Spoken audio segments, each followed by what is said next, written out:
Congress ಪಾಳೆಯದಲ್ಲಿ guarantee ಗದ್ದಲ ಈಗ ಶುರುವಾಗ್ತಾ ಇರೋದು.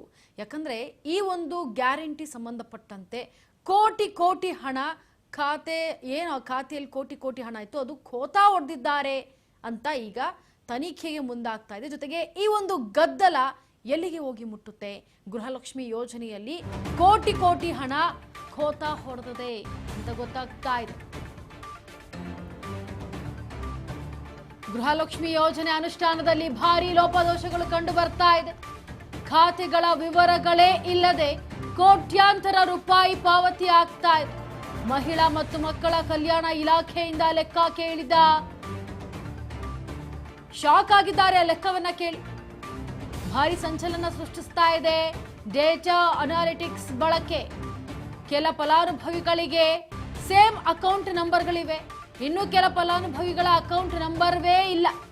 ಇದು ರಾಜ್ ನ್ಯೂಸ್ನ ಮತ್ತೊಂದು ಸ್ಫೋಟಕ ವರದಿ. ಇದು ಗ್ಯಾರಂಟಿ ಯೋಜನೆಗೆ ಸಂಬಂಧಪಟ್ಟಂತೆ ಏನಿ ಗೃಹಲಕ್ಷ್ಮಿ ಯೋಜನೆ ಇದೆ, ಇದಕ್ಕೆ ಹಲವಾರು ತೊಂದರೆಗಳು ಅಡ್ಡಿಗಳು ಬರ್ತಾ ಇರೋದು. ಹಾಗಾಗಿ ನೂತನವಾಗಿ ಆಯ್ಕೆಯಾದಂತಹ ಮುಖ್ಯಮಂತ್ರಿ ಸ್ಥಾನಕ್ಕೆ ಆಯ್ಕೆಯಾದಂತಹ ಡಿ.ಕೆ. ಶಿವಕುಮಾರ್ ಅವರು ಅದನ್ನ ಮರುಪರಿಶೀಲನೆ ಮಾಡಬೇಕು ಅಂತ ಹೇಳಿ ಮರು ಅರ್ಜಿಯನ್ನ ಹಾಕೋಕೆ ಮುಂದಾಗಿದ್ರು. ಈ ವೇಳೆ ಗೊತ್ತಾಗಿರೋದು ಅಂತಂದ್ರೆ ಗೃಹಲಕ್ಷ್ಮಿ ಯೋಜನೆಯಲ್ಲಿ ಕೋಟಿ ಕೋಟಿ ಹಣ ಸುಖಾಸುಮ್ಮನೆ ಖರ್ಚಾಗ್ತಾ ಇದೆ, ಖೋತಾ ಹೊಡಿತಾ ಇದ್ದಾರೆ. ಗೃಹಲಕ್ಷ್ಮಿ ಯೋಜನೆ ಅನುಷ್ಠಾನದಲ್ಲಿ ಭಾರಿ ಲೋಪದೋಷ ಇದೆ ಅನ್ನೋದು ಕಂಡು ಬಂದಿದೆ. ಹಾಗಾಗಿ ಮರು ಅರ್ಜಿಯನ್ನ ಹಾಕಬೇಕು ಅಂತೇಳಿ ಡಿ.ಕೆ. ಶಿವಕುಮಾರ್ ಅವರು ಹೇಳಿಕೆ ಕೊಟ್ಟಿರೋದು.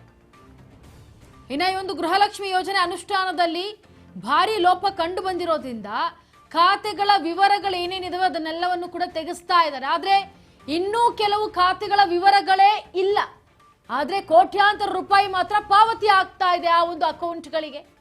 ಮಹಿಳಾ ಮತ್ತು ಮಕ್ಕಳ ಕಲ್ಯಾಣ ಇಲಾಖೆಯಿಂದ ಲೆಕ್ಕ ಕೇಳಿದ್ದಾರೆ ಸಿಎಜಿ. ಆಗ ಈ ಒಂದು ಸ್ಫೋಟಕವಾದಂತಹ ಮಾಹಿತಿ ಹೊರಬಿದ್ದಿರೋದು.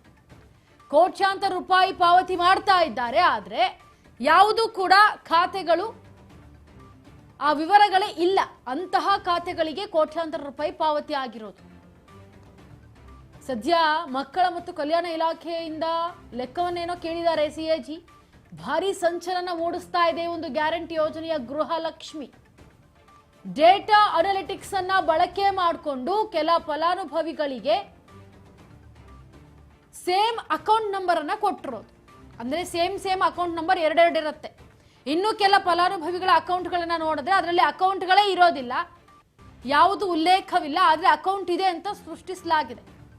ಇಂತಹ ಒಂದು ಅಕೌಂಟ್ಗಳ ವಿರುದ್ಧವಾಗಿ ಮತ್ತೆ ಕೆಲ ಫಲಾನುಭವಿಗಳಿಗೆ ಸೇಮ್ ಅಕೌಂಟ್ ನಂಬರ್ಗಳು ಒಂದಕ್ಕೊಂದು ಅಟ್ಯಾಚ್ ಆಗಿರೋದು, ಇಲ್ಲಿ ಕೋಟಿ ಕೋಟಿ ಸರ್ಕಾರದ ಹಣ ಅವರಿಗೆ ಹೋಗ್ತಾ ಇರೋದು, ಎಲ್ಲವನ್ನೂ ಕೂಡ ಲೆಕ್ಕ ಹಾಕಿ ಈಗ ಯಾವ್ಯಾವ ಅಕೌಂಟ್ಗಳು ಇದಾವೆ, ಯಾವ್ಯಾವ ಅಕೌಂಟ್ಗಳಿಲ್ಲ, ಯಾವುದ್ಯಾವ್ದು ಸೇಮ್ ನಂಬರ್ ಅಕೌಂಟ್ಗಳಿದಾವೆ ಎಲ್ಲವನ್ನೂ ಕೂಡ ಪರಿಶೀಲನೆ ಮಾಡ್ತಾ ಯಾರು ಅರ್ಹರು, ಯಾರು ಫಲಾನುಭವಿಗಳು ಅವರಿಗೆ ಮಾತ್ರ ಗೃಹಲಕ್ಷ್ಮಿ ಯೋಜನೆ ಹೋಗಬೇಕು ಅಂತೇಳಿ ಮರು ಅರ್ಜಿಯನ್ನು ಸಲ್ಲಿಕೆ ಮಾಡೋದಕ್ಕೂ ಕೂಡ ಹೇಳಿಕೆಯನ್ನು ಕೊಟ್ಟಿದ್ದಾರೆ, ಮುಂದಾಗಿದ್ದಾರೆ.